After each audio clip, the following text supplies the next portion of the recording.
একটা ওয়েবসাইটের ফ্রন্ট এন্ডই বা কি, ব্যাক এন্ডই বা কি, দুটোর মধ্যে ডিফারেন্স কি, চলো এই ভিডিওর মাধ্যমে জেনে নেওয়া যাক।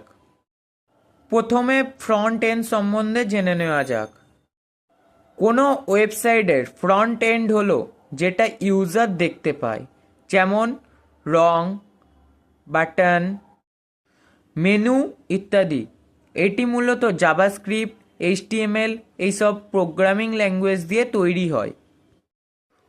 উদাহরণস্বরূপ, তুমি ধরো কোনো ওয়েবসাইট খুললে, সেই ওয়েবসাইটটা তুমি যেটা দেখো বা যেখানে ক্লিক করো সেটাই হচ্ছে ফ্রন্ট এন্ড। এবার জেনে নেওয়া যাক ব্যাকএন্ড সম্বন্ধে। ব্যাকএন্ডে ওয়েবসাইটের পেছনে যেই কাজটি হয়, যেমন ডেটা ম্যানেজমেন্ট, সার্ভার ইত্যাদি, এটি মূলত জাভাস্ক্রিপ্ট, পাইথন, জাভার মতো প্রোগ্রামিং ল্যাঙ্গুয়েজ দিয়ে তৈরি হয়। উদাহরণস্বরূপ, তুমি যখন কোনো ওয়েবসাইটে লগ ইন করো, ব্যাকএন্ড দেখে তুমি সেই ইউজার কি না।